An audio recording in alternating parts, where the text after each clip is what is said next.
कहते हैं कि किस्मत उन्हीं का साथ देती है जो अंतिम सांस तक प्रयास करते हैं। पर क्या इंसान की लगन, उसकी जिद, उसकी मेहनत सच में किस्मत की लकीरों को मोड़ सकती है? हाँ, बिल्कुल तुम ऐसा कर सकते हो। आज मैं आपको सुनाने जा रहा हूं एक ऐसे नौजवान की कहानी जिसने अपने मजबूत इरादों से किस्मत को झुका दिया। तो कहानी को पूरा सुनना। ये कहानी है पहाड़ों से घिरे एक छोटे से गांव की। वो गांव जहां एक लड़का रहता था, रामू। रामू के पिता किसान थे, दिन रात खेतों में काम करते, हल चलाते। वो बहुत गरीब थे, घर में दौलत नहीं थी, लेकिन सपने बहुत बड़े थे। रामू बचपन से ही पढ़ाई लिखाई का शौकीन था। उसकी आंखों में हमेशा एक चमक थी। वो अपने माता पिता को इस गरीबी के दलदल से निकालना चाहता था और इसीलिए रामू गांव से निकलकर बाहर पढ़ने जाना चाहता था। गरीबी इतनी थी कि किताबें खरीदना भी मुश्किल हो जाता, पर रामू हार मानने वालों में से नहीं था। वो दिन में खेतों में काम करता और शाम को शहर की लाइब्रेरी में किताबें सजाने का छोटा मोटा काम करता, और उससे जो थोड़ा पैसा मिलता वो उसी से अपनी पढ़ाई का खर्च निकालता। कई बार भूख से पेट मरोड़ खाता।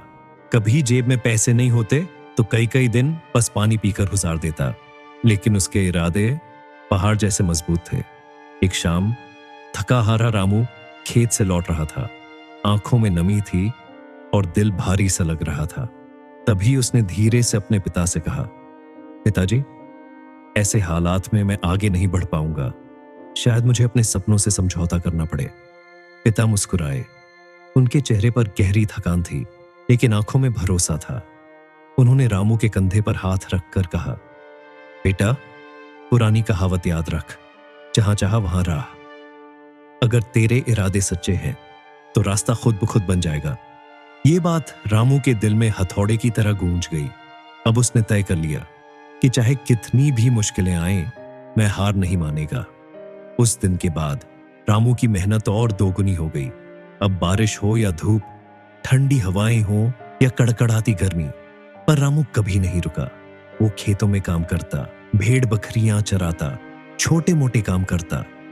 धीरे धीरे गांव वाले भी उसकी लगन से प्रभावित होने लगे। कई सालों की मेहनत और संघर्ष के बाद वो दिन आ ही गया जब गांव में डाकिया खुशखबरी लेकर आया। रामू ने बोर्ड परीक्षा में टॉप किया था। पूरा गांव खुशी से झूम उठा। लोगों की आंखों में गर्व था और रामू की आंखों में आंसू, लेकिन ये आंसू हार के नहीं, बल्कि मेहनत की जीत के थे। उस दिन सबके सामने रामू ने कहा, राह कठिन थी, लेकिन मेरा इरादा पक्का था। जहां चाहो वहां राह, यही मेरी मंजिल बन गई। अब रामू ऐसे ही मेहनत करता गया। वो बड़ा हुआ, उसे एक अच्छी जॉब मिली, और फिर जब रामू गांव लौटा तब उसने गांव में एक पाठशाला खोली। अब पुराने बरगद के पेड़ के नीचे बैठकर वो बच्चों को पढ़ाता, कभी किताब से, कभी अपने संघर्ष की कहानियों से उन्हें हौसला देता। दोस्तों, किस्मत उन्हीं का साथ देती है जो अंतिम सांस तक कोशिश करते हैं। अगर आपका इरादा मजबूत है तो कोई ताकत आपके रास्ते को रोक नहीं सकती।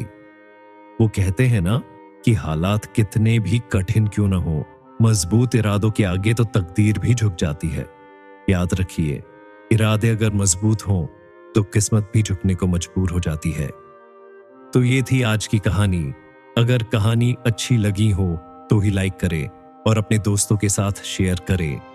और हाँ, ऐसी ही कहानियों के लिए चैनल को सब्सक्राइब भी कर लो। मिलते हैं किसी और दिन किसी दूसरी कहानी के साथ। धन्यवाद।